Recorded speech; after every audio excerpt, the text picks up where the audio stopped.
adversity, bring it. The struggle, we welcome it. Snooze on life, never that. We are Dave Regina and Mike Pirelli, and this is the No Snooze Podcast. Come on.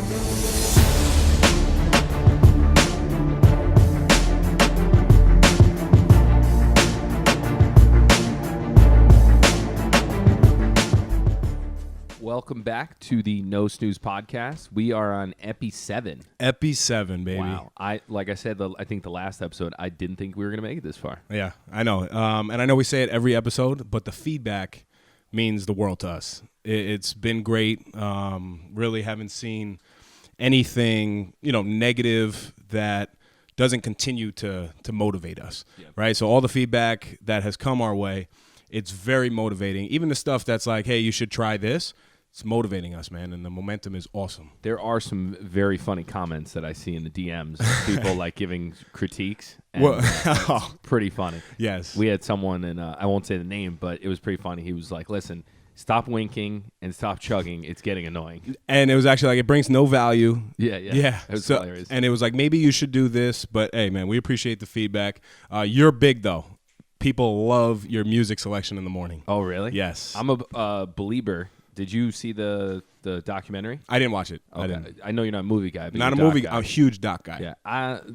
I'm still a believer, but I don't know. There wasn't much to it. It was just kind of like a preview of his album that's coming out. But La Bamba seems like it might be our new intro song. La Bamba? Yeah, look it up. How does that go? La Bamba. Oh, okay. I know that. What's a fun fact? Who? His name is Richie Valens. Do you know his last name? So CV really? is filling us in right now, and he's giving us a backstory on La Bamba. And we're going to get CV to use a microphone because we can't hear him. Right. So basically, he just said that Richie Valens wrote that song. Okay, right? Very nice. So thank you for the knowledge, man. I'd like to acknowledge also that you are in a very nice suit today, and I don't know if you're trying to outshine me or it's... Listen, I don't have to be in a suit all the time, but today I actually have a couple big events that we spoke about earlier. Yep. So I'm excited, and that goes back to the whole. I think habits we spoke about it, but looking good, feeling good, presenting your best self is something that when I look good, I am more confident. Yeah. So I don't have to be in a suit for one event today, which is later, but I figured, hey.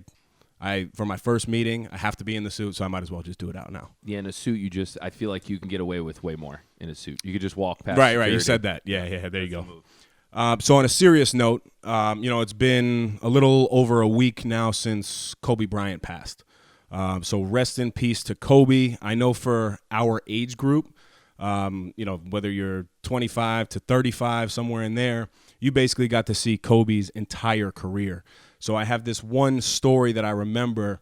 I was 9 years old, and I was in the living room in Mount Vernon. And it was 97, and the dunk contest was on. But that was the first time that I got to really sit down and watch Kobe with my dad, and he was really explaining to me, like, look, this kid's only 17 years old. You can do anything you want to do. I forget if he was 17 or 18, but he was basically right out of high school. But for me, I remember it clicking like, oh, my God, this is incredible. You have an athlete who's in the pros, and he just came out of high school. And meanwhile, I was going into high school within the next, couple years. But being a 9-year-old boy and being able to relive that moment, when I heard the news, man, it was horrible. Yeah, it's intense. Personally, Michael Jordan happens to be my GOAT. For those of you who are not, I guess, in the athletic world, GOAT is greatest of all time. So if you ever see a GOAT emoji on an athlete, that's usually what it means. But I don't know, man. That really hit home. My brother's a huge Kobe fan. We have a couple of our guys even growing up. It was always throwing things up like Dre, Kobe. That's I feel like that's a universal thing. Yeah. Oh, yeah. Of course. But Dre gets the credit. He does. And Steve Sanchez, our boy out in Cali, that was his favorite athlete. Yeah. My boy Armani, that's his favorite athlete. There's a ton of people. That just love Kobe. So, but to link it back to today's episode as well. I mean, obviously it's a terrible event and it really hits home. But the reason he did take helicopters was for work-life balance. Yep. He wanted to be able to pick up his kids and not hit traffic and still be able to train. So it's the topic is work-life balance, which intertwines, but it's going to be interesting to see the level that he executed it at and the level that we want to try to implement some of the things he did, but also our own stuff and how we interpret work-life balance. Yeah, man. So, rest in peace, and, our thoughts and prayers are with his family. Podbod update. All right, we're not going to do the push-ups. Everybody, I don't like beating a dead horse when it's down, all right? It's okay, Mike. I've tried to get back into it. Mike, let's not do it. I've tried to get back into it. I did 220 the other day, and it felt good. But I think the biggest thing for me is finding the time now because I really do enjoy walking, which I know this is coming from the guy who said, well, you could do a push-up anywhere. I can do it in open houses. You can do it anywhere. But it's the time of year where I'm very busy. So in a nice suit, I see my shoes are getting a little creased. Yeah, it's tough. And then I'm like, maybe I take shoes off. I talked to my office manager and tried to put in her ear, like, listen, I need an office, selfishly, just so I could do push-ups behind closed doors. I actually do that. I close my door. That's why I asked. When I get in, I close my door. I get 10, 15 minutes in of straight push-ups. Well, CV's just dropping dimes. He said that Mario Lopez does push-ups in the elevator while it's going up. Yeah. The game I used to play, and thankfully all my open houses have been busy lately, but when it was a slow open house, when I was first starting out, I would do 10 in each room. That's smart. And some of these houses are enormous. So I'm like, I didn't even want to do that. I'm doing push-ups like in each, and it's pretty fun. There was a challenge that anytime you go through a door, any door in general in life, for that day, you do 10 push-ups. It's crazy, though. In life, like, you go through the garage, boom, 10. You go through an office, 10. So it's kind of crazy to do. Thank God for open space. But listen, this was not a bash on you. I want to highlight something, man. You put something out there, and I think you did it on Instagram. It was after the beginning of the year, but you wanted to be down 20 pounds by. So I want to get to 200 by March 1st. Did I say? Yeah. I think March. Usually I'm out here bashing you on the pod. I like it. But you're getting tight, kid, and you're down 16 pounds right now. Yeah. By walking.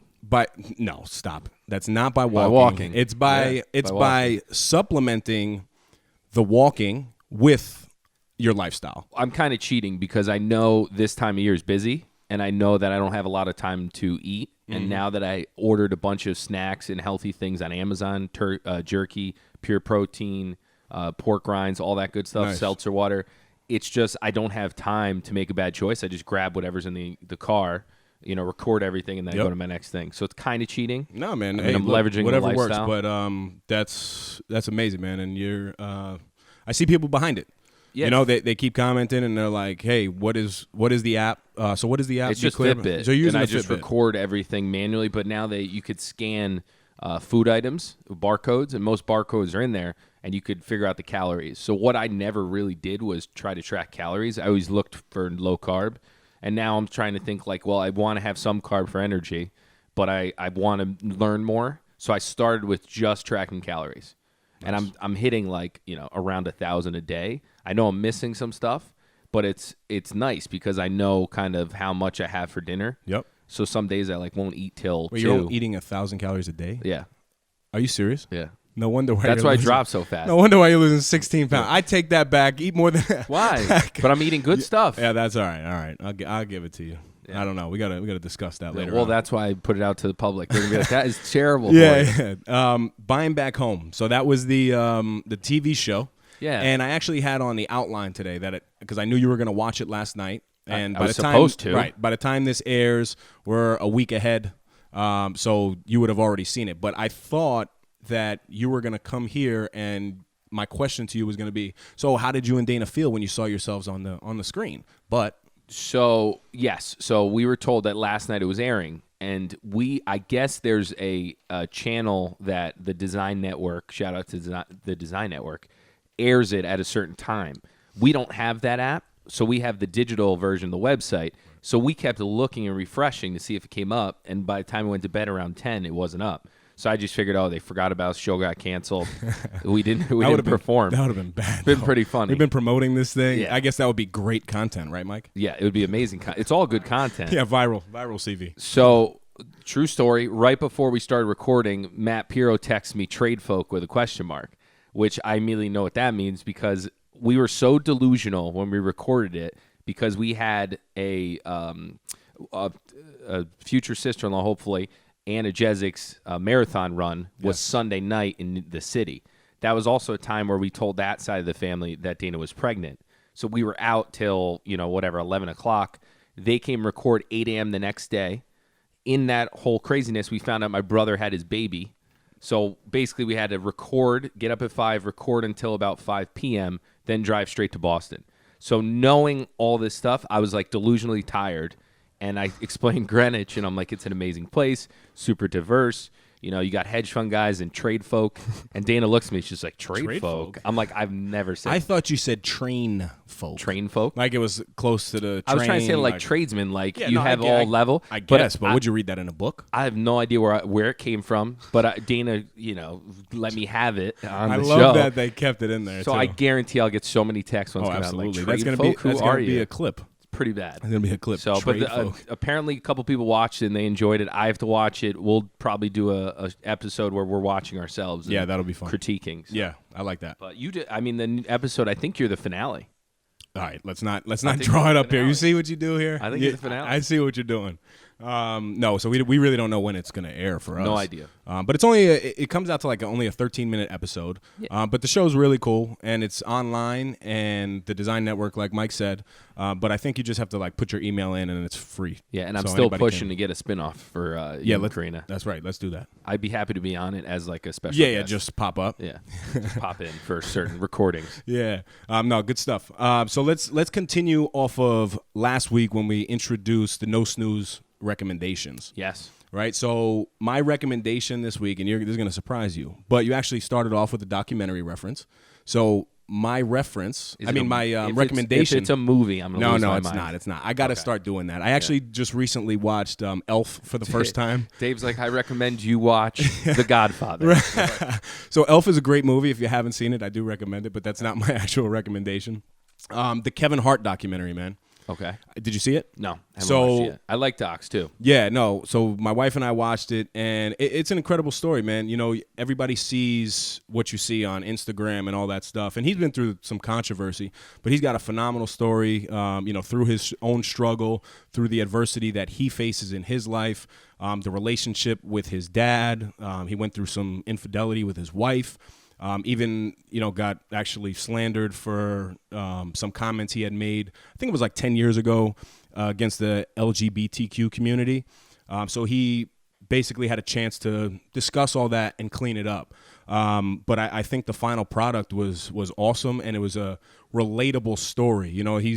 I think he's the highest grossing comedian in the world. Yeah. And just seeing that whole documentary come to life, I don't know. It put things in a new perspective for me. So when I watch documentaries, I try to think like the one thing I can take away from it. Was there something that like stood out that you're like, oh, I didn't, or something like tactic or something that he taught you? Or that's a good question. I don't think it's something that I was taught. I think it gave me reaffirmed. Okay, nice. It reaffirmed a bunch of things for me, but especially like even in our intro when we say adversity, bring it. Yeah. The struggle, we welcome it. That's me, by the way, if anybody didn't know. That was the same. But it's the exact same stuff that we're talking about. Yeah. There was even a reference on there, I swear. It had to do with like fitness and finance. You'll see it when you watch it.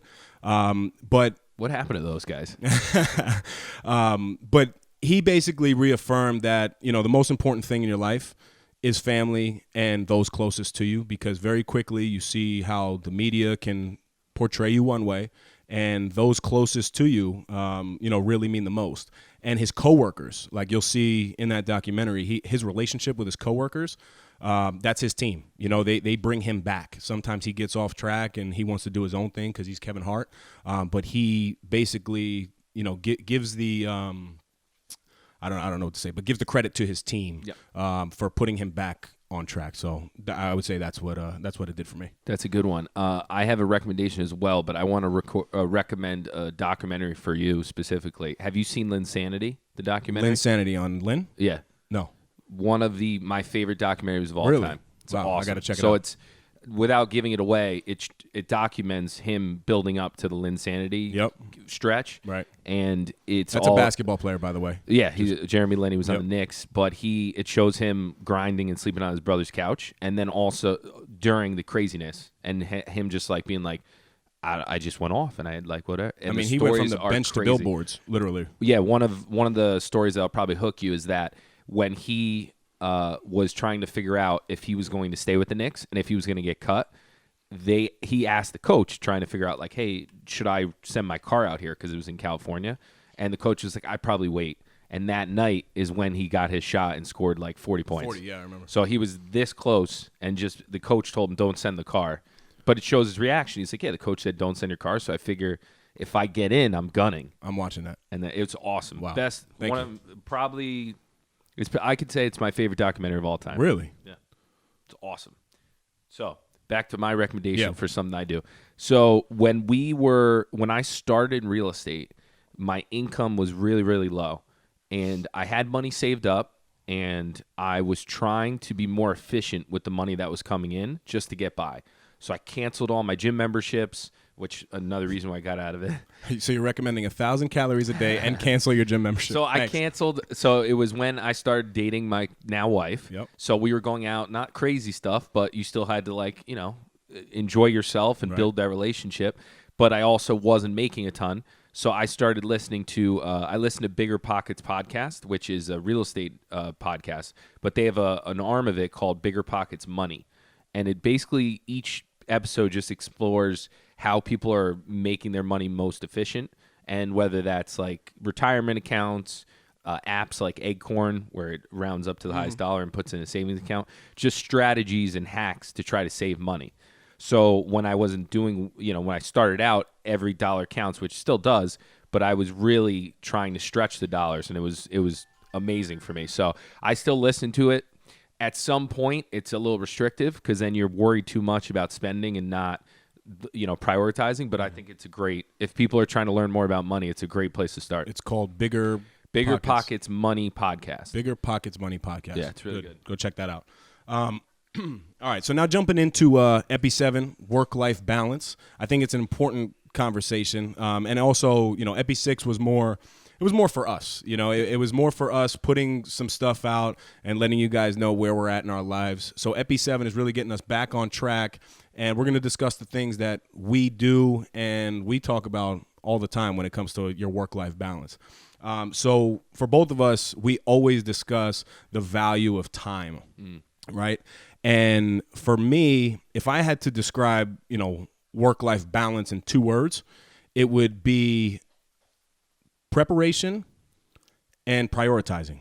Okay, that's good.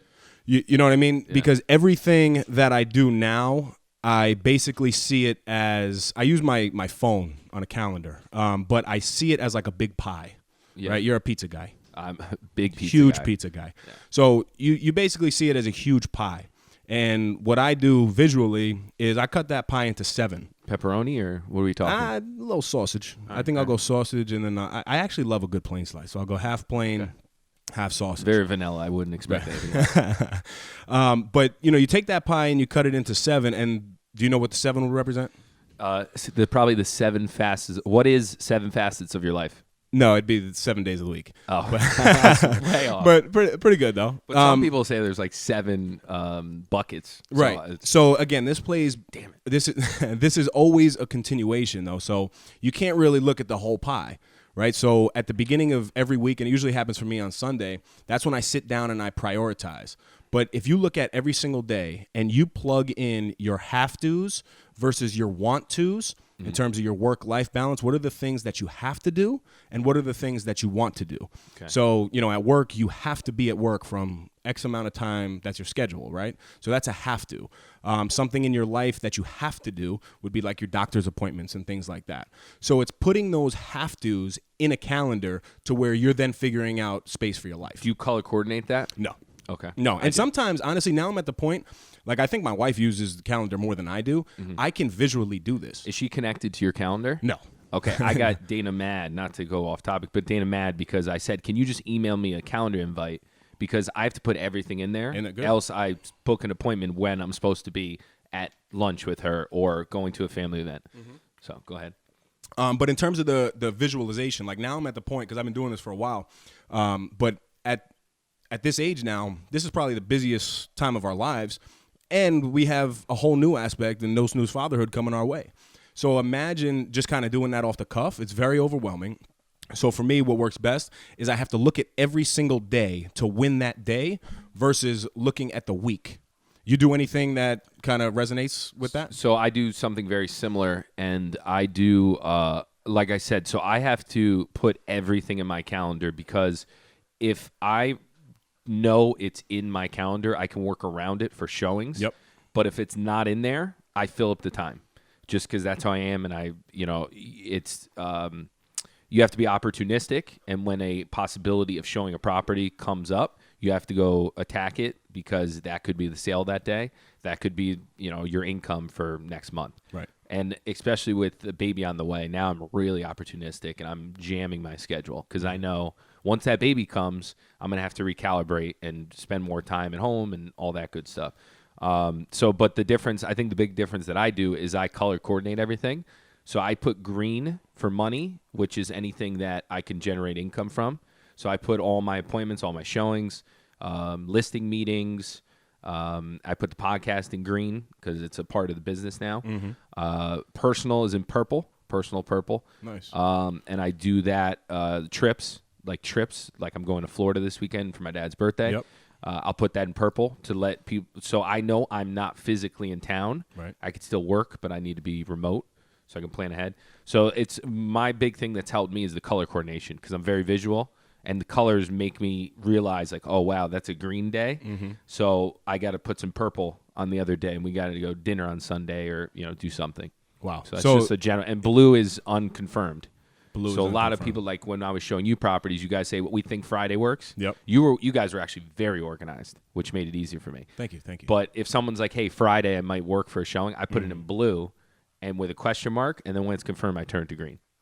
So I don't think there's any other way to be doing this type of stuff. Like, you know what I mean? And we have our hands in so many different projects, so many different interests, that if you're not doing this, whether it's visually on a calendar or just sitting down and, typing it on your laptop or just replaying that Sunday night, that's a huge thing. And I think everybody needs to try that. I also want to challenge you to do one thing, and I'm curious if you've ever done it. I get worried. You always get worried. It's Because like, you're so confident and you're so intense when you look at someone and you say, I'm going to challenge you to do one thing. It's the beard, man. It's the beard. In my head, I'm thinking he's going to ask me to run a marathon. He's gonna, I'm going to have to say yes. In No. a suit. So because you color coordinate your stuff, and this now plays back to the piece of the confidence, right? I think every single day, no matter how stressed you are, if you look back on that day, you actually gain some confidence. So if you were to see at the end of the week, right? Forget the end of the day. Take it to the end of the week when you just finished a big week. Because I know I go back in sometimes and I'm like, this week was absolutely insane. But then you know what? Let me look at my calendar. Wow, I had 28 meetings. I started 3 new projects. I went to the gym 5 times. I got to go to dinner with my wife. I attended a birthday party with my boys. Like, it really gives you confidence to where you're like, yo, I did a lot this week. Yeah. So you take a second to acknowledge the win of the week, and it gives you momentum to move forward the next week. No, I like that. And I do look back, but in real estate, it's weird because Saturday, Sundays are just another day. Mm-hmm. So it's just a day, but I know I have personal responsibilities, and I know there's other events and things. So it's like sometimes on a Monday, I'll be like, what day is it? Like, have no idea other than Dana's at work, and I'm still, it all depends on the day.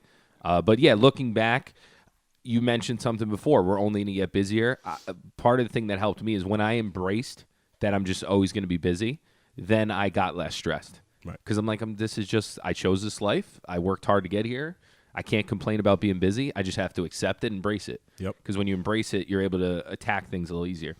Right? If you looked at yourself a year ago, you're like, wow, I had so much time. Yeah. Right? Oh, yeah. Especially after starting this. Just even adding this, it has taken, a big portion of our lives. And it's all good stuff. And again, like you said, we are accepting of it, and we ultimately chose this. That's what I mean? Mentioned that early on when we were all miserable here, and I was like, dude, I don't know if I could do this. I kind of wanted to quit. You knew I was very transparent about it.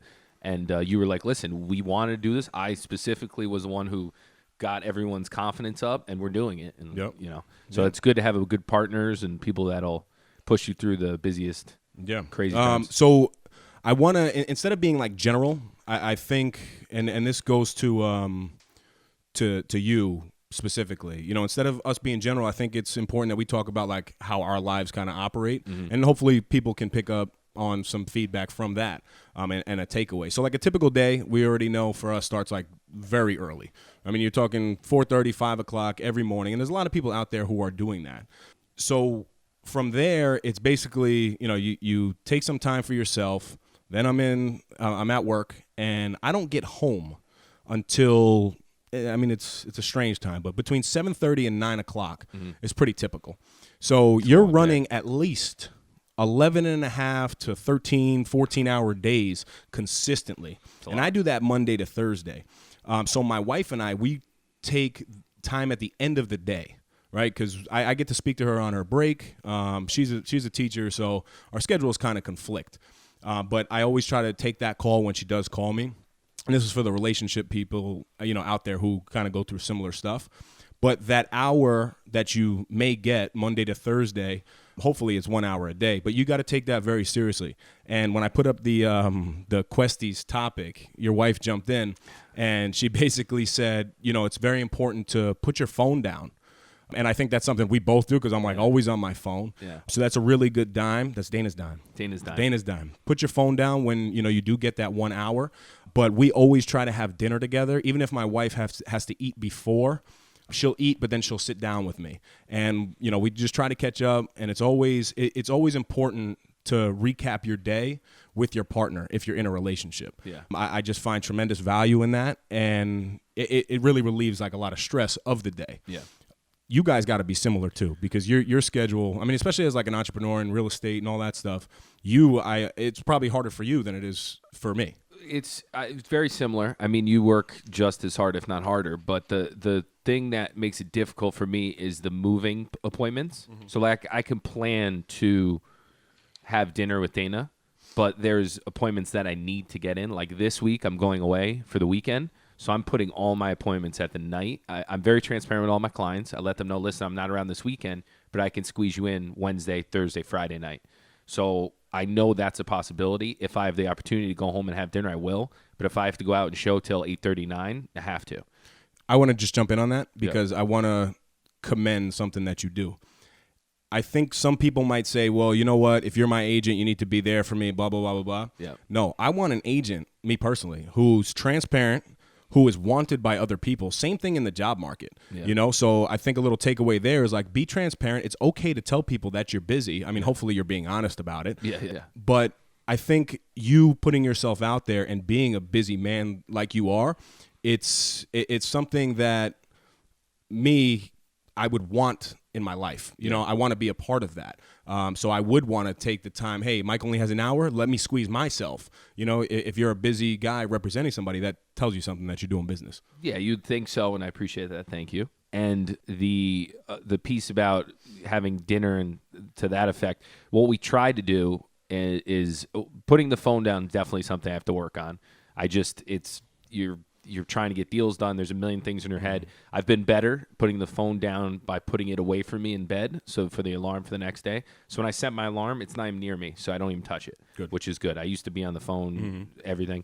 The dinner piece now, or what we tried to do is I was thinking of a way to have work-life synergy. So I wanted to know more about all the restaurants in town. Mm-hmm. So I told Dana, I said, every Sunday we'll do a restaurant and go order a bunch of food at different restaurants in town. Slow that down. You like that? Restaurant. So we did a bunch of posts way back. That's pretty good. So this was That's pretty good. Dana's pregnant. We used to go out on Sundays, drink, eat, and every day's busy. So I was like, what's the difference? Let's go out Sunday. It's more low-key. You can go to good spots. And Dana won't, I mean, and we can ask her this. You guys can comment and DM her, but she won't resent me working all day because she'll be excited about the dinner at night, and we'll get to share it. Like we went to Colony this last Sunday. Yep. I eat about 2 pizzas, but it's figuring out a big thing that I realized is being busy is fine, but you can't use it as an excuse to slack on your family. Yes. Like Petey wants to play my dog when I get home. I got to play with them. Yep. Obviously, some nights I come home and I just crash. Mm-hmm. But if you make the effort 80% of the time, then you're in a good spot. Yeah, man. So that's kind of how I think about it. That's great. But playing right into that, so I had mentioned earlier the have-tos versus the want-tos. So you need to really, whatever profession you're in, you need to understand your market, know your niche, and know your season, right? Because I don't know if it could be anything from accounting, like my brother's an accountant, to what I do, to what you do. You have your busier seasons. So you need to know that right off the bat. So if there is something that you can put off, like for me, my program development, it has to happen pretty much at the end of summer and all of September for me to come up with new initiatives to launch within the town. Because it's a very dead time. We kind of take maintenance. Maintenance comes through and basically resets the building for all the programs that are going to happen the next year.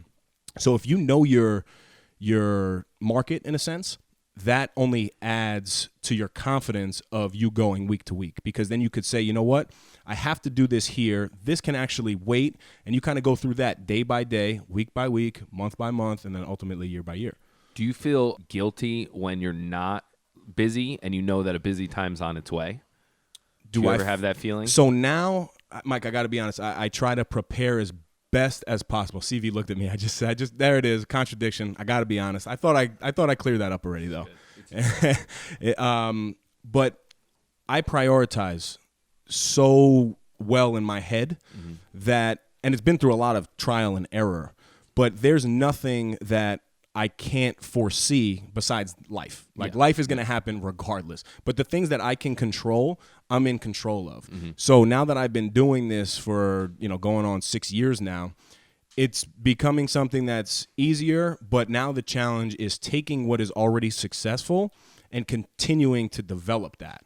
So that's the challenge, that I see. I don't know if does that. No, yeah, that makes sense. I just ask because I know in a profession like, anyone who is in sales, you anticipate busy times, but when you're slow, you can't really turn off the tenacity of going out and trying to close deals and make a better, life for your family, et cetera, because there's no ceiling. So in theory, anytime you're having downtime or slow, you could be out selling. So it's difficult for me to turn that off in the holidays. This year I was busy through the holidays, so I didn't really have that. But there's like a slump you get into where you kind of feel guilty that you're not out showing properties, but you shouldn't be because everyone else is with their families enjoying themselves, which I do, but I always have this thing in the back of my head, like I could be out making cold calls, I could be out seeing properties. So I'm still trying to figure it out, but it's kind of something I go through every year. It's like I don't want to use the word depression, but it's like a slump in the holidays where I'm enjoying family, but then I get a little anxious because I know when the new year hits. Well, I think the stress and the anxiety, all that stuff is normal. But you mentioned a word before in terms of like the synergy. And what are the things that you can be doing, in your workplace and at home that kind of help each other out, right? So what I try to do is I basically look at my relationships at work. And I know that if I'm good with everybody that works with me, and I don't like to say works for me because just because of a title that doesn't mean anything. And I need them more than they need me in reality. Seriously. Good point. No, it's the truth, right? Because if your whole team leaves you, don't say it out loud. What's going to happen? Yeah. Like a captain of a ship never says music. Don't say it. Right. But no, so the relationships with my teammates, my team members, those who work with me, that's probably the most important thing to me, because if I walk around and I hold grudges at work and you know what, I'm not presenting my happiest, self to everybody, then I'm going to take that energy, because obviously they're going to give me back that same energy, and then I'm going to go home and then it's going to translate to my wife. Right? So as I get older, I see that relationships at work and your whole mindset at work plays directly into, your life balance. Very good point. And to echo that, so what I found is that if I have loose ends before I get home, which happens inevitably, but if I have loose ends as far as putting my notes into my HubSpot, which is a content tracker for clients. You're good with that stuff, though. But I haven't always been. At some point, you get so busy that you just can't retain everything in your head. You have to put it in writing, because that client could come back in 5 months, but expects you to be on your game. So it's twofold. It's being more efficient as far as working with clients, but it's also getting that out of my head. So when I get home, I'm clear to be able to talk to Dana about other things. And I'm still working, and I still need like a 5 to 10 minute buffer. And we've gotten in arguments because like I walk through the door and then we start talking about all these plans. And I like freak out just because that's a weakness. But yeah, being more organized at work translates to a lighter, less stressed person at home. Yep. And you just said something that I can attest to, because even with the Google Drive that we have for the pod, Yep. I constantly look at it, and you're always updating it. Yeah. So what he's saying right now, he's actually doing. You Trying, know, yeah. And that's big, because I've said it, I think, on Epi 1 or 2. I'm not trying to be a podcast that just regurgitates stuff. You know, I want to talk about stuff that we're living through, the challenges that we're facing every single day, because a lot of people can relate to this, because we're normal people and we have normal problems just like everybody else. Another thing that's big into that is the working out, right? I know that if I work out in the morning, that sets me up for success for the rest of my day. Yeah. Because when everybody's walking in the office at 9 o'clock, I've already been up. I already wiped the cold out of my eyes, and I took my shower, and I worked out, and now I'm back. Yeah. You know what I mean? So it's looking at things that make you better in both worlds, especially now at a time frame where you're so busy. To the working out piece, also the diet. I have a rule. And if I'm working, I try to eat clean. Okay, I like right? that. Obviously, I fall off, the bandwagon sometimes. Yeah. But there's really no excuse to not eat clean when you're at work. Don't say that it's too hard to go somewhere to get a healthy option, or it's too expensive, or it's not convenient. Go to the deli just like you would go to McDonald's. Get a tuna sandwich. Get a salad with grilled chicken on it. And ultimately, the foods that you eat are going to directly affect the mood that you bring not only back to work but back home. I will add to that. I think it's almost better to have stuff in your car or with you. If you're on the move, yes. And if it's not, obviously it's not as good as fresh food, but if you have bars that are somewhat healthy, if you have beef jerky, if you have prepackaged and you keep them in the trunk, I don't like depending on willpower, especially when I'm super stressed out throughout the day, a million calls. I don't want to have to put energy into deciding to eat healthy. I just want to have to because I'm running to an appointment. All I have is protein bars, or all I have is a beef jerky. Obviously, you can overeat that stuff, no problem. But you put yourself in a better position to make the right choice, and it kind of becomes habit. Like now, if I don't go home for lunch, which I usually don't now, I just grab a protein bar and have that while I'm in the car on the way to an appointment.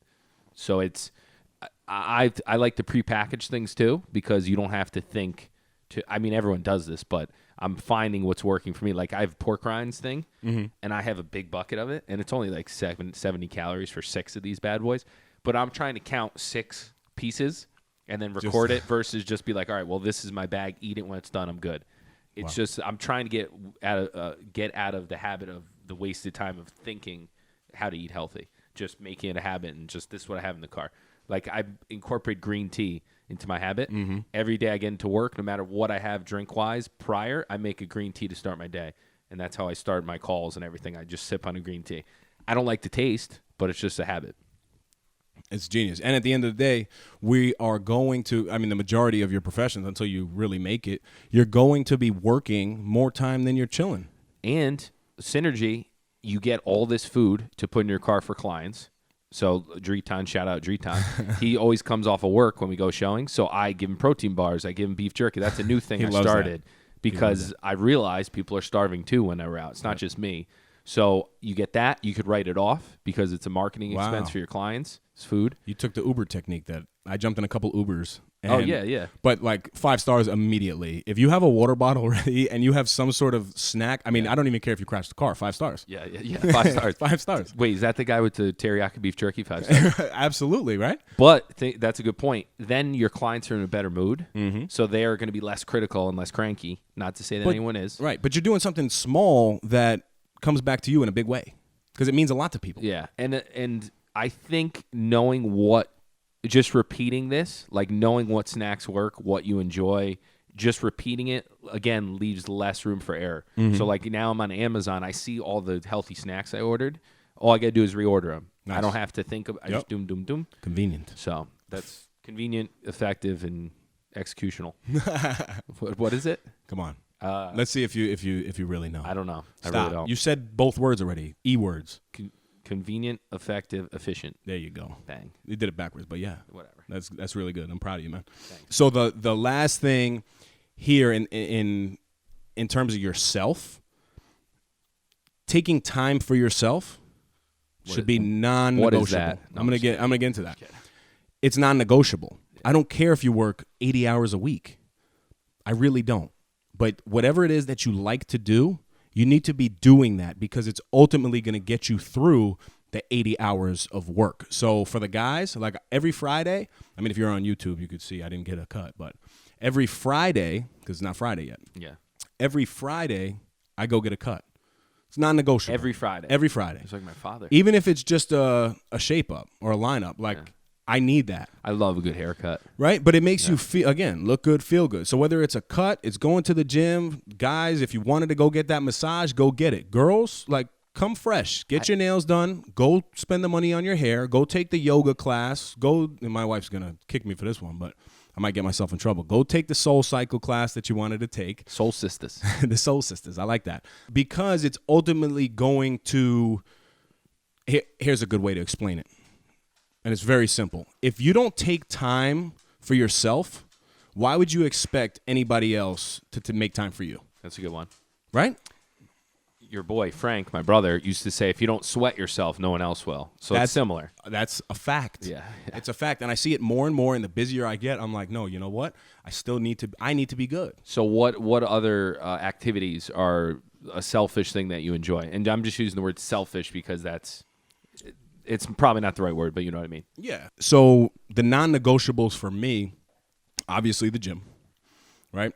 The haircut piece. I like to go to dinner once a week. Nice. And it's usually with my wife, so that's killing two birds with one stone because I like a good meal. Efficient. Right? But I like a good meal, but then I also get that time alone with her. Yeah, I like that. Right? So, do that. and then on the weekends, though, like non-negotiable, we have to watch a show. Right? It doesn't matter if something else is going on. And here's another piece to add to it. That whole FOMO thing, fear of missing out, I used to have that really bad. Like really bad. Anytime my boys would go out, and this is before I had this whole, change in my life just a couple years ago. But I'm good with missing out on certain things, because I am so busy. And usually there's a stigma attached to that. Like, oh, well, your boys are going to make fun of you. Your girls are going to say, oh, what is he? She's in a relationship, so now she can't hang out with us type stuff. Screw all that. And you need to do what's best for you, So if there's a party that you were invited to and you originally planned to go, but you know what, something came up and it's something for you that you need to do, depending on that relationship, skip out on it. Yeah. And I see now, like the later that I stay out, I'm always tired now regardless because we're waking up early. But the later we're staying out, if it is, if you're out drinking or whatever it is, it's going to affect you that next day. So now it's not just a one-time thing. So to everybody out there who struggles with missing out, go ahead. It's okay. Be confident in yourself and move on. Yeah, that's good. I never had a problem saying no to stuff in my personal life, but saying no in my professional. Oh, yeah. Well, that's different. Yeah. No, but there are certain ways that you can improve and protect your time. And my default is yes to everything because I am so busy. Any listing, I could tell Mike, you want to do a podcast? Yes. Exactly. So that's my default. So I'm trying to learn how to translate to work life because it is something that at some point you can't say yes to everything. You have to prioritize, to your point. So that's something. What do you do that's non-negotiable for you? Ooh. So the dinner thing is definitely one that we usually do. With Dana being pregnant, we do less just because we want to just hang out and relax on Sundays, or we have a lot of family stuff. I used to make a pizza every Sunday night, so no matter how crazy the day was, like at 6 o'clock when I got home, I would make a pizza from scratch, and that would be like my time to relax, eat terribly, have a bowl of ice cream, that type of thing. I golf, so not too often, not as much as I would like, but I used to get up, so I play with my father on Sundays. I get up at 5 a.m., and we're the first tee time, so I'm done by 9:30, and I could work all day, no problem. But you also kill two birds with one stone there because you're spending time with your father, and you're doing a sport that you love. And you're networking. And people know, why are you playing so well? Three I'm an birds, agent. one stone. Yeah, there's and your a golf lot of game, birds. 4 birds. Well, my golf game's terrible. Well, mine's pretty bad too. Speaking of golf game, and this is a really quick one. No. So I am not doing great in the golf world with all my friends. I'm pretty low ranked. Like if there's a world ranking, I'd probably be second to last. You know who you are, who's in last. And then basketball, because I haven't played a lot, I'm deteriorating quickly. So I'm trying to adjust the game so that I can still play, but I have it in my head that I can still play defense and I'm still athletic enough to stay with people. So we play this team, and mind you, Dave hurt his foot, so he hasn't played with us in a couple weeks. This is a pre-existing injury, by Exactly. the way. Anyway, Just this to is a guy spruce it up. he probably would have guarded. So in my back of my head, I'm pissed off because I'm like, Dave should be guarding this guy. And I'm guarding this dude, and I'm all up in his grill, playing defense, or trying to at least. And he might have scored 40 points on me. I'm not exaggerating. He hit probably 10 threes in like, I'm not exact. My hand was in his face, like elevated. And threes are worse too because it just looks so good, like, and it feels so bad when somebody just scores. He did not hit the on you. rim once, Dave. Oh. Not once. And everyone's looking at me like, and then they were patronizing. They're like, "There's nothing you can do." And in my head, I'm like, I mean, I could play better defense. Like, then I come to find out he's probably scored 35 points. We're getting blown out. He's kind of like laughing because he's very good guy. He looks at me and he goes, "No snooze, right?"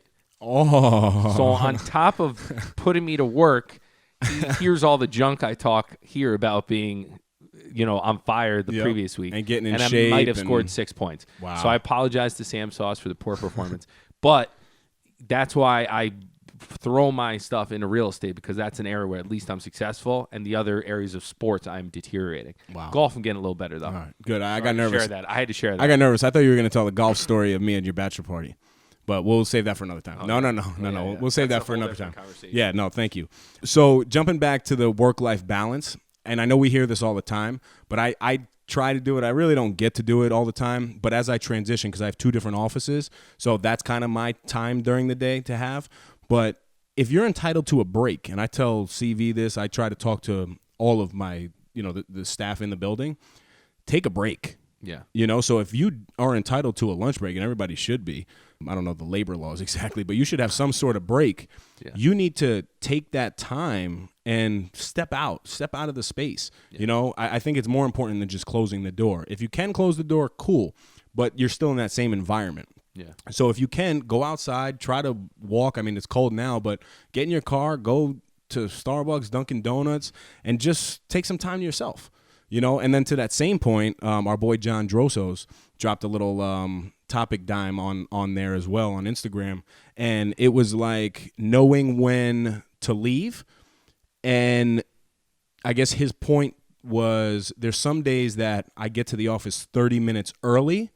And then there's other times that I stay 30 minutes late to make the next day a little bit easier, if that makes sense. Yeah. So that's a really good piece. You should not be doing that all the time, though, because then it almost becomes like an expectation of you, and then that just keeps getting higher and higher and higher, and ultimately you break down. Yeah. Yeah. Yeah, I don't know where I heard it, but another trick was when if you have phone calls to make, try to do it while walking outside. Ooh, I mean, nice. it's cold now, but I've tried it. It works. Sometimes you need to be in front of your notes, but if it's a general call, it's not. I pace anyway, so it's nice to get a different scenery and then come back refreshed. Yep. It's a good one. That's cool, man. So this is a new piece, and it's something I guess we've been discussing early on, but there's also been some good feedback in terms of like the marketing. So we are interested in potentially doing some No Snooze networking events. Yeah. Right? And No Snooze networking would basically be bringing young professionals together and creating different types of, whether it's a mastermind type thing or if it's something that is like, just getting with like-minded people to where you are now bouncing ideas off of one another. I know we're talking about one with Chris and No Quit Living. But this would be separate from that. And it's something that creates a lot of possibility, a lot of opportunity. And whether it was at a local restaurant or something, I think it'd be awesome. We actually had a shout out Kristen Licata. She jumped in and offered her services as the director of networking events. Oh, there you go. Right? So Yeah. we already got the director. So we're moving forward. Sounds important. Right. But I think it's something like if that is if that sounds of interest to people, I think they should let us know. And it could be a quick, group that gets together and we basically bounce ideas off one another. Yeah, and at the very least, just reach out to us too if you have questions. I mean, we always say, we haven't figured it out, but we can give you some input and be a sounding board for thoughts and whatever Right. questions you have. Sometimes you don't want to ask it to someone you know very well. You want to ask to some random guy that you listen to on a podcast once a week. And that could be us. That could be that guy. I could be that guy. Hey, Mike Pirelli, that's my guy. Oh, yeah, that's what we were doing too. Yeah. So the questies, right? This has been pretty big now. So we could have ran an entire episode. I kid you not, Mike. You see what goes on in the DM and on the topics and stuff. We could have ran an entire episode on the feedback in terms of the questions and the topics. So I want to cover a couple of them, and I want to discuss them with you. Okay. Cool? Love it. So the first one is, this one is a really good one. Talking about work-life balance, how would you manage couples working completely opposite shifts, day and night? Oof. Break up. It's not going to work, sorry. Yeah. No, so, okay, let me think about this. I'm trying to think of our friends that have that But situation. check this out. So I know a couple couples that are teachers and then law enforcement. So that's a good one, right? And the worst case scenario would be for my wife to have the schedule she has, me work 3 to 11. That would probably be the worst case scenario because by the time she gets out of work at 3, I would be going in. So I can, I guess, speak as if I were in that situation. Hit us with it. But I think you need to, one, take vacations very seriously. So those need to be predetermined and pre-scheduled. And whether that's actually going away is one thing. Even if it's a staycation, I think vacation time then becomes more valuable and important to your relationship as possible. I then think you need to go back to the beginning of this episode and really think about that pie. Think about your work-life pie and the pockets of time that you do have to prioritize just spending time with one another. Because my hope would be that, one, this isn't going to last forever, and then two, I hope I'm not working 7 days a week. And it's usually, not the case. Yeah. So I think priority becomes the biggest thing there, and then managing your time to be able to spend some quality time together. What do you got? Yeah, that's a tough one. I would say, and I'm not in that scenario, but I would say making the effort to maybe share a meal when the other person is working, if they're able to sneak away. Like a dinner break. Dinner break, lunch break, Oh, that's breakfast, whatever it is. That's and good. then that kills two birds, one stone because then it breaks up your day and makes you less stressed. You meet with your significant other and you realize all this stuff is great, but I'm coming home to you at the end of the day, so it's all good. Good. That was directly sent to you, Dana. You said the word stress. That's Stress, one. How do you manage stress? The other thing I was going to say about the previous topic was if it's really a big issue, you have to change jobs. You got to figure out what's more important. Well, again, so all right, when I jump to this next question, we'll go back to that one. Yeah, So, because that could cause stress. but some people do it, especially if you're in law enforcement, you do it for the pay differential, right? And maybe that makes a difference in your relationship for the better. Yeah. But it's situational because, again, my hope would be that wouldn't be forever. So if it is for a year, you know what? That calendar becomes even more important to you because now you could say, all right, we're 1 month in, 2 months in, 3 months in. It's all about the priorities that you put forth and taking responsibility and understanding that, you know what, you're making this decision for the best of your relationship. Yeah, I like it. All right. Sorry about that. Go ahead. No, it's all good. How do you manage stress? This is a good one. So I think if you embrace stress, you are able to manage it better. Can you be more specific? What are you? Yeah. Is it work stress, life stress, or both? Everything. Cool. So I think for me, when I realized that work-life balance is more of an idea and work-life synergy is more the reality, that all of the stress that comes with going to events while negotiating deals, while coordinating showings, while doing everything in business, if you just put it in one pie and manage that one pie and you're organized and planned out to the best of your ability and you control what you can control, then you are less stressed because you are embracing chaos, if that makes sense. It does. I like that piece. And for me, the routine would be It's a very good one. the routine would be the biggest way that I Specifically the morning manage routine, right? stress. Yeah. Yeah. But even, because I had a lot of stress, a lot of anxiety, still do all the time. I mean, it comes up, with life. But the routine basically it makes it easier to manage because you already know what you're going to do. And then you build the confidence like we always talk about on the little things.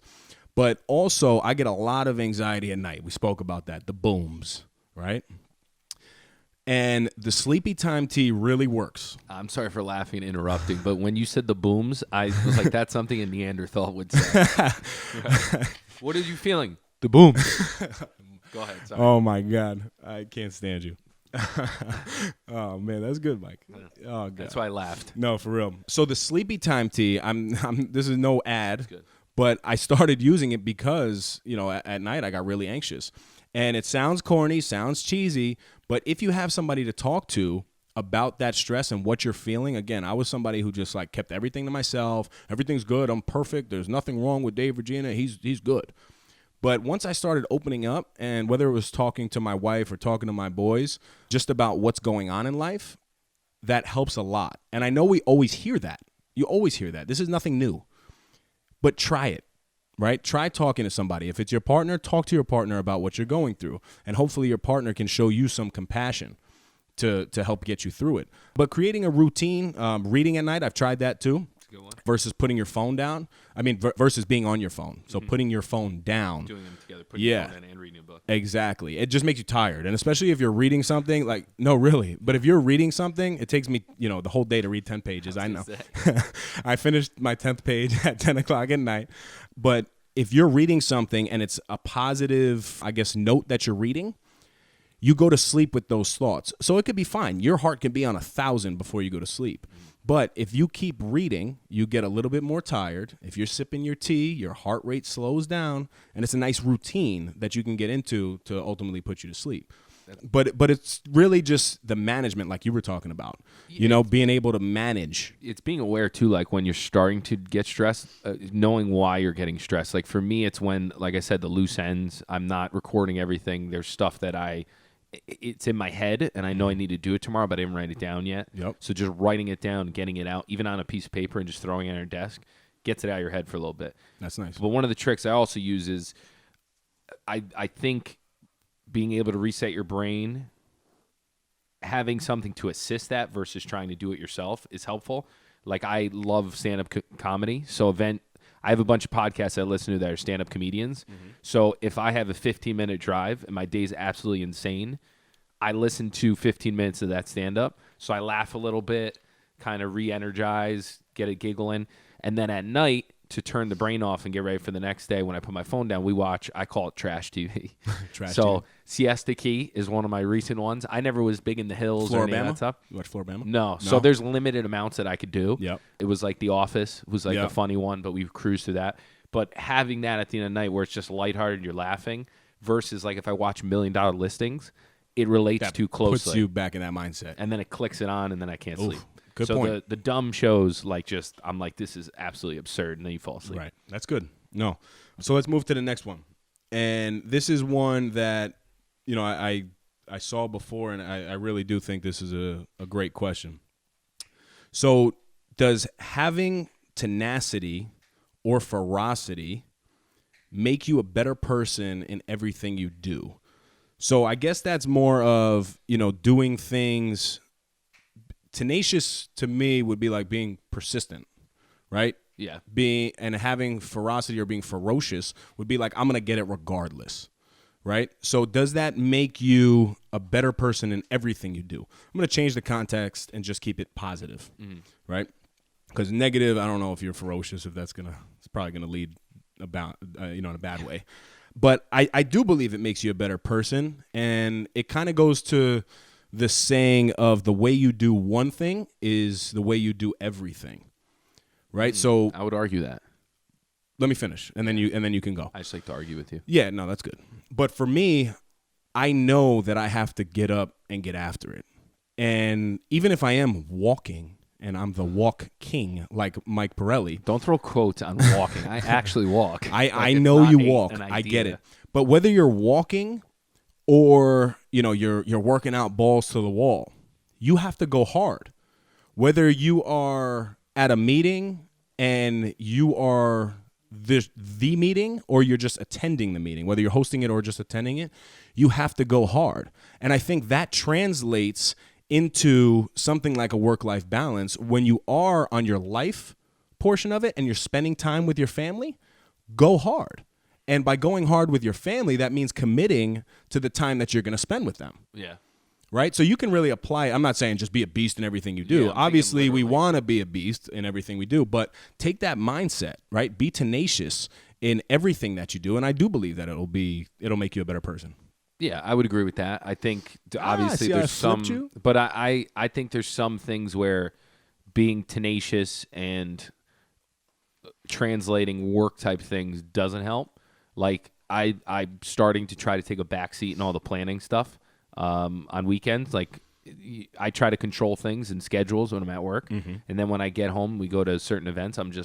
I sit back and let everything develop and kind of go with the flow. So it's like a different style. And I think my motto, and I think I've said in one of the episodes, is anything worth doing is worth overdoing. Yep. But now that I'm getting older, I'm realizing that maybe that's not the case. You don't have to overdo switching doorknobs. Right. You just got to do it. Yep. You know, there's some things you just got to get done. You don't have to, make it up into your head as this huge project. Right. So good. This one came in twice, so we got two more. I know we're tough on time, but we got two more. Kind of these two are the same, but how do you know when to turn off and what can wait until tomorrow? And then how do you turn your work brain off after work? So I think we kind of discussed that. Yeah. Your routine, I think what you just said is probably the best. Doing something lighthearted, whether that's watching a TV show or something to get you completely out of the mindset. That's one way to do it. I think the routine, like I spoke about, is one way to do it. But also, after work, being able to decompress and taking some time to yourself and getting a hot shower. It doesn't have to be, if you can go have a discussion with your partner, cool. But for the single people out there, whether it's you turning off completely by going, I guess my answer would be go do something for yourself. Right? And even if it's 11 o'clock at night, there's no difference between you going to bed at 11:30 and 11:45 because you wanted to take a 15-minute hot shower. Yeah. And then applying all the other things that we spoke about in this episode, obviously. One thing I didn't mention that I realize I do is now I get out of my suit as soon as I get home, or whenever I get home if I'm done working for the day. Because when I have the suit on, I used to just sit around in my suit. The brain wouldn't switch off for some reason. It's just I was in the suit, the ties around the neck. If someone texted me or called me, I'd respond immediately. Now, when I get home, like last night, I got home at 7:30, I'll either get ready for dinner, and while the food's waiting there, I'll go up and change, or while it's cooking, and then come back down. But that just kind of turns off the perception that you're still working, and it helps you get over the hump, for me at least. Of course. Yeah. Absolutely. But that again plays into that whole stress piece and how you figure out how to manage it internally. Yeah. Right? That will make the external difference. Yeah. This one was great, and this will be the last one that we cover in terms of the questions. With the early mornings and late nights at the office, how do you still keep time for the lady? Oh, and this the guy is actually cool, man. His name is Sean. I like how you said the lady. Yeah. His name is Sean. You mean the boss? And we actually connected with him through KPL. Shout out. Football player? Shout out Kevin Pierre-Louis. He, I guess, played at BC with this guy, Sean. Kevin happened to shout us out on his Instagram page, and that's how Sean and I, kind of connected. Do we know what position Sean played?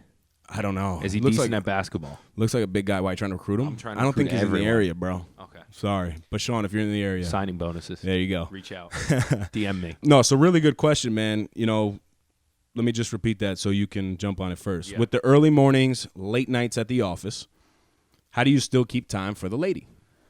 So I am conscious about having, and to Dana's credit, she is not doing this, but I'm worried about it happening in the future, is having her resent real estate.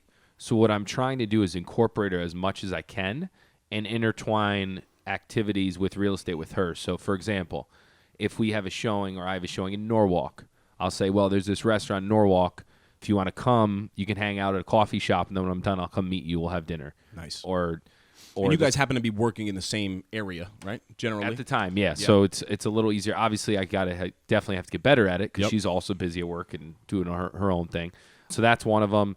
Something I told a real estate agent I met with this kid, Max, he's young, so I'm trying to give him some tidbits of stuff I messed up on, is when I have a closing to get like a little, it doesn't have to be a crazy gift, but a little gift, because it is a position where you need the support of your significant other to be effective and to be successful. So giving a thank you and a little kickback to her of, I wouldn't have been able to do all these open houses if you weren't so supportive. Mm-hmm. Here's a little token of my appreciation. Doesn't have to be physical, could be flowers, could be anything, but I feel like that's been a good thing because then she looks forward. She's like, have you closed anything lately? Yep, good. Like, even if she's joking around, I'm like, that's not. That's awesome. And that's a great piece to acknowledge that, with your partner and significant other, that, again, you're doing this for a reason to ultimately create a different lifestyle. Yeah. But for me, it's the same thing that I said earlier. This now becomes not just a have to, not just a want to, it becomes the have to piece, right? So I will pencil in on Sundays. Right in the schedule? Yeah. Yeah. So we know that on Friday night, we are going to dinner, and that, again, that's seasonally because there might be times that I do get home, on a Wednesday night and we can sit down and have dinner.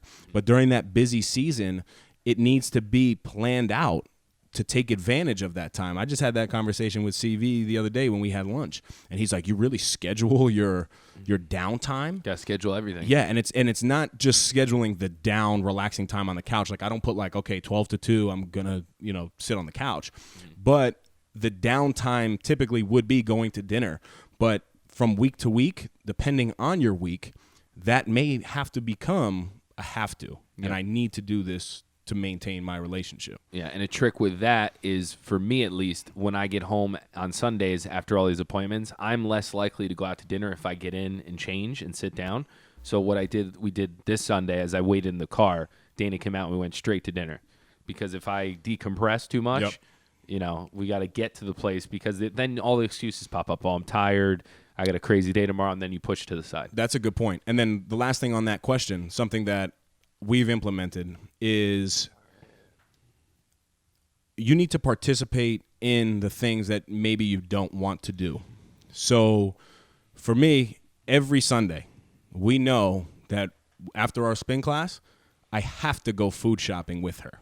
Oh, okay. Right? Yeah. I have to come home and meal prep with her because it's time that I need to now take advantage of, where if I was just working a 9 to 5 with no extracurriculars going on in my life, it wouldn't be the case. Yeah. So you actually develop, it's weird because we look forward to like going food shopping now.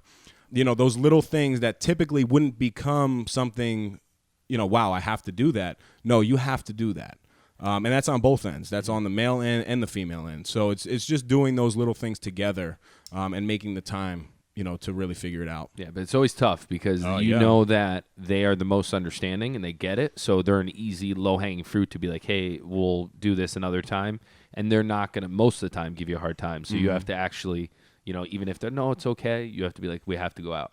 I want to go out. But it's tough. It's not That's easy. good, man. This has been solid. So this will bring us now to Dave's Dime of the Week. Ooh, let me tee up my mantra. Wait, you didn't dimes, do dimes. Come on, man. See? All right.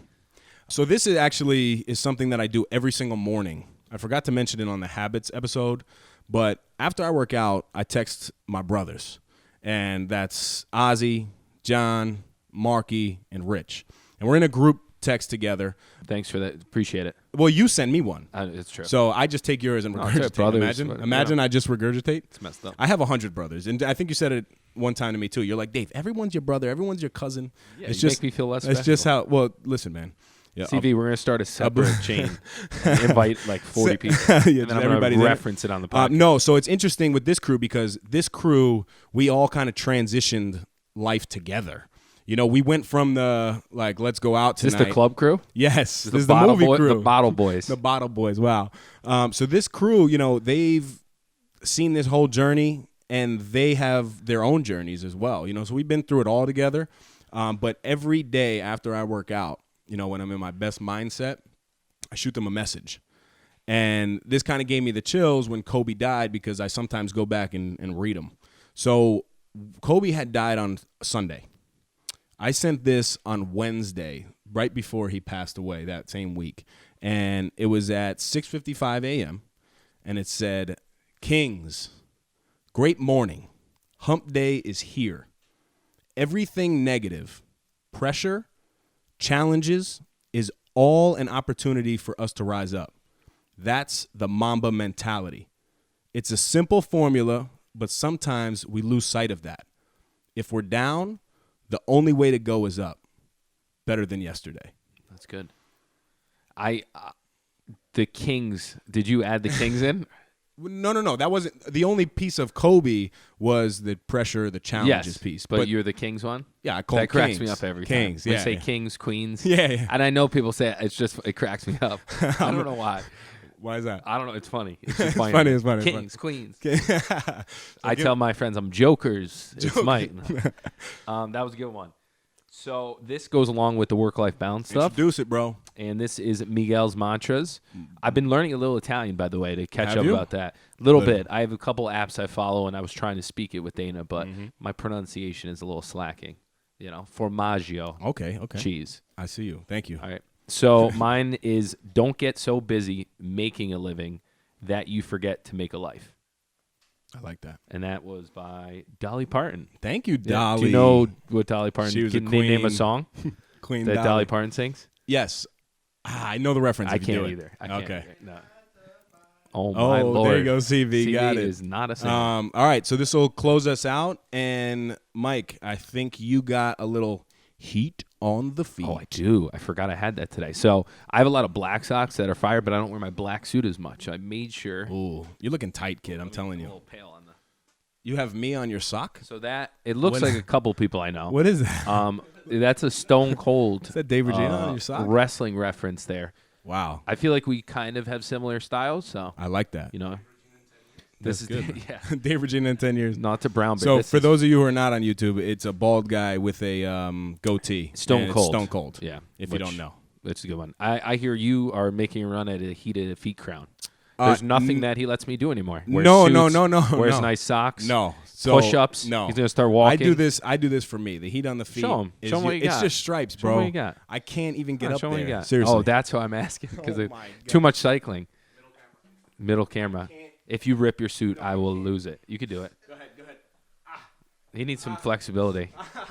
All right, so they're very basic. No, those are nice. We're working your way in. I'm trying.